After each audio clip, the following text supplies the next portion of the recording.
How's it going, Reef Keepers? So I kind of wanted to talk today, just kind of freewheel talk at you about something that I've been thinking more and more about for the last probably 6 months, which is the biological diversity that we have in our reef tanks and or the lack thereof, right? I heard an episode of Reef Builders that really, they had a guest on that really kind of, my ears pricked up when I heard this guy talk. He's a marine biology student, and he's emphasizing, or his emphasis in his degree rather, is bacteria. So he focused disproportionately on bacteria. And what he said really hit me at the time when I heard it, because of what I was going through with my own tank at that particular moment. And something kind of clicked for me and started to change my reef keeping mantra. And now that shift in approach that I have is really taking shape. So I wanted to kind of walk through it with you guys. But what he said, what this marine biology student said, was, it was a term more than anything else. He described the modern reef tank in the wake of this popular wave of basically blasting out and nuking out everything that you don't know what it is, every potential pest, everything that, every pest period, in the process of doing this, we're basically killing off mass amounts of bacteria, as well as the shift away from live rock, all culminating in what he called a quote-unquote biological wasteland. And that term really hit me hard, because at the time I had taken a vacation in July of this past year, and I trusted that my biological diversity, especially on a bacterial level, was high enough, because my tank had been doing quite well, that I could just not do water changes for 10 days while I was on vacation.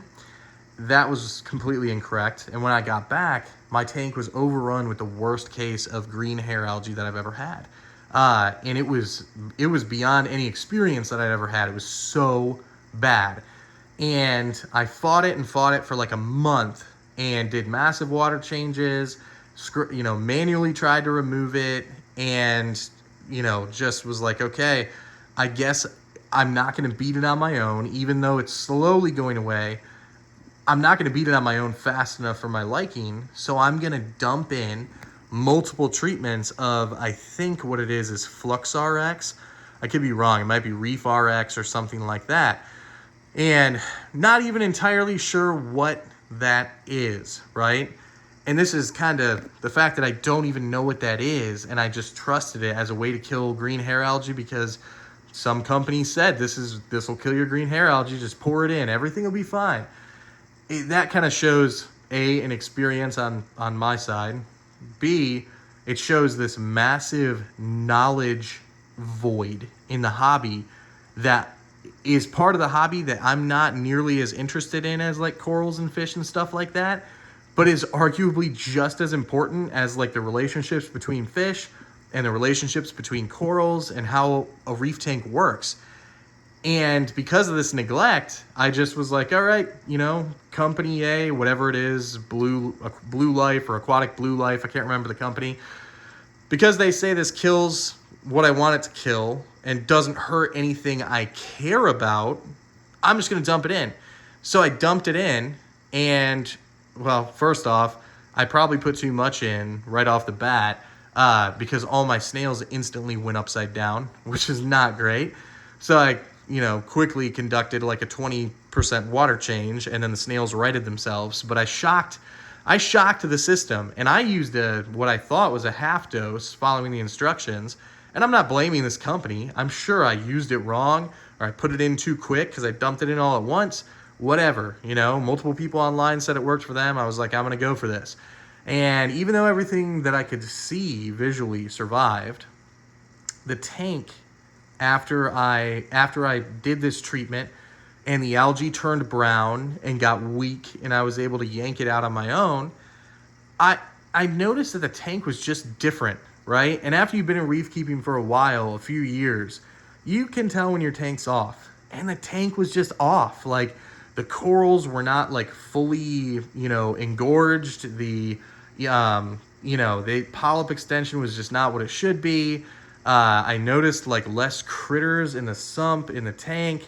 The fish were kind of odd. Like they just were lackadaisical for a while there. I just felt weird. I was just like, there's something going on here, and I don't know what it is, because this whole huge critical part of the hobby, which is like the microbiome of your tank, all the little critters that, you generally don't see with your human eyes, that are scurrying between the rocks and scurrying around the dark corners of your sump, and or just colonizing on a microscopic level, like bacteria.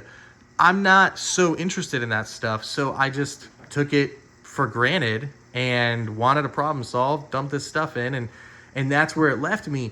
It left me feeling like, I didn't have a word for it yet, but I felt when I looked at my tank like it was kind of a sterile biological wasteland after I had this experience using this stuff to, fix a problem in my tank.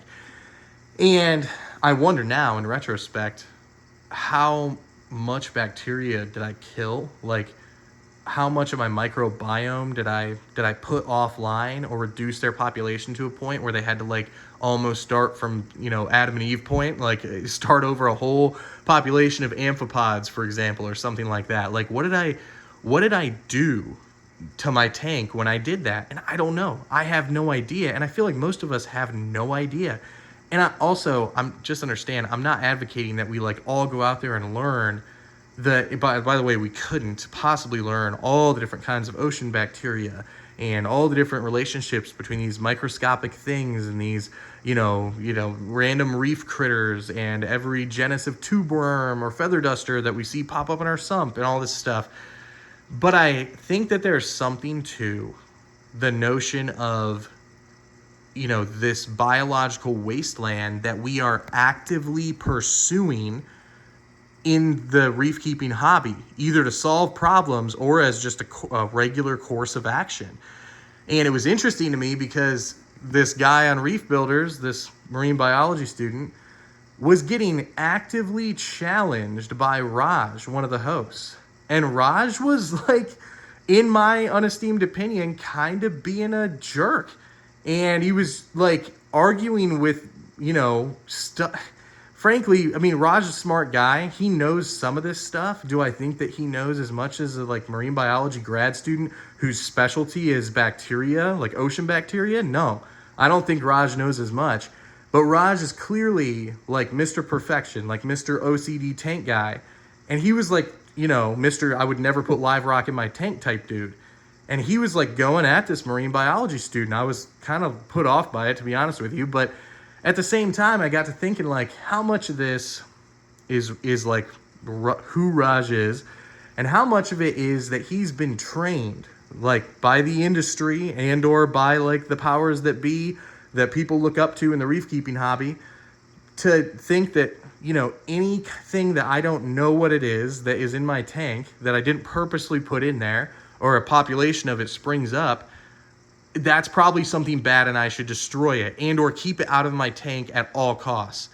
How much of that, how much of that feeling, enough of a feeling in him that he felt the need to kind of have it out with this guy, not violently or anything. He wasn't yelling or anything like that, but, really kind of go at him and challenge him about the notion of the biological wasteland in modern reef tanks.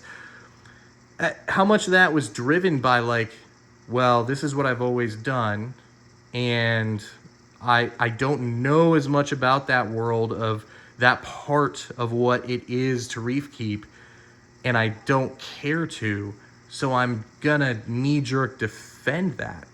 And I felt that way for a long time when I looked at like tanks that their owners just were kind of like, yeah, I don't really care, I just let whatever grows grow. And I used to look down my nose at that. Like, what a lazy reef keeper. Just letting all this random stuff grow. Who knows what horrible things are growing in that sump? And now I'm like, look, I'm very far from a lazy reef keeper. I work for hours on this tank every week. And I'm militant about my scheduling with it. I have calendar events set up with different things to do to my tank every week. And I have since gone this route. So you guys know, one, I've got like vermitid snails. My reaction to vermitid snails is not to find some desperate solution or add a predator to my tank that would take them down and potentially risk other things. It's not to yank out all the rock and boil it in muriatic acid or whatever. Now, I was tortured by these vermitids until I heard that episode of Reef Builders. And now I'm like, you know what? They're not really bothering anything. My coral seems pretty darn happy. Fish seem happy. Inverts are doing good. Why am I stressed about it? If it's not actively killing all these things in the tank that I can see and care about, why do I care about them? In fact, they do filter the water. So as long as I like stay on top of my maintenance and blow my rock off with a power head every now and then, keep the detritus from settling around these worm tubes, it's not a big deal. I just adapted to them. So then my other big change is I used to obsess about, oh my gosh, my sump's getting dirty. I can't even take a video this week or send pictures to people of anything because my sump's dirty. And I'm like guilty about it, you know. Now I'm like, I don't understand why I was ever worried about it.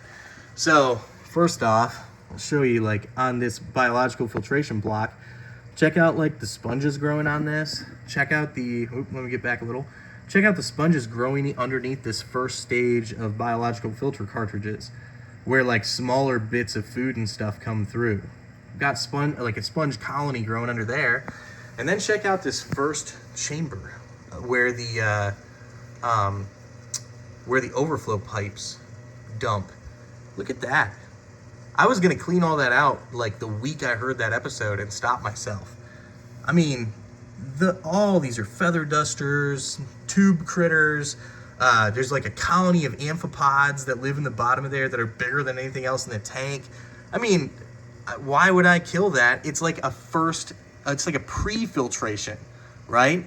And it's adding all this diversity. And the fact that I wanted to go in there with a scrub brush and blast all that out and was like guilty about it, the me being guilty about it part is what's kind of what I'm really examining in myself. Like, what led me to think, you know, and I'm trying to think back, like, when did I come up with this mantra that, you know, everything should be this clean, sterile perfection, destroy all of this diverse biome at the expense of everything looking perfect? Like, when did I develop that? And I got to think on it more. These thoughts aren't fully developed yet. Like I said, the shift in my mantra is just now beginning to occur, and I'm becoming cognizant of it. So anyway, I'm curious, like, what's your mantra? What's your approach? What's your like balance between like this and then like, you know, super clean? Because here's the thing, like, I'm trying to strike balance. Balance is kind of a overarching theme of this. So I still like my skimmer. I'll go in there and I'll take a scrub brush to my skimmer itself, of course, but then I just leave what's growing around it and what's growing before the skimmer. I clean this like front pane of glass because I like to look in, but I leave the side panes of glass full of limpets because they're growing in population. They're eating things. The limpets have crawled up and out my overflow box, and I think there's some kind of limpet that eats coral and algae because where they crawl out, I see them up there at night, and the coral and algae can't keep up, even though I have very fast-growing coral and algae. Like, you see this black spot right there. I think it's the limpets eating that. So, like, there's a slight benefit there because I'm sick of scraping that overflow box. So, I don't know. Just where do you guys stand? I'm curious with the notion of the biological wasteland. Do you stand more on the side of that marine biology student? Do you think that we're like over pursuing this need for sterilization and perfection and, you know, OCD obsession about everything being just as it should in this hobby? Or, you know, do you fall kind of on the Raj side where like that's you? And it's fine if that's you. I mean, I'm not judging you. It's just that I found myself drifting more toward the side of that marine biology student and without letting my tank grow wild and like get totally, wonked one way and everything's just a mess, I feel like I'm striking a more reasonable balance in recent months with the hobby, and I'm kind of drifting down that path. Like I have no plans to ever rush into using any kind of chemical on my tank that could compromise the diversity, the biological diversity of my tank. I just have no, I think I would very much hesitate before I ever attempted that again. And I'm also not interested in like cleaning this out right here and just destroying biological diversity because I think it like might look dirty on a camera from far away. Like I don't find myself caring about that as much. So anyway, thoughts I've been having and just wanted to talk about it. It's an area of the hobby I don't know a ton about, as you can probably tell, but I don't think many of us do. So, all right, guys, if you guys are enjoying, this first episode of this, I guess, State of the Hobby series and or anything else that I'm putting out, please like and subscribe. I so appreciate it. I'm having a ton of fun doing this, and I appreciate everybody who's engaged. I really do. Thanks, guys.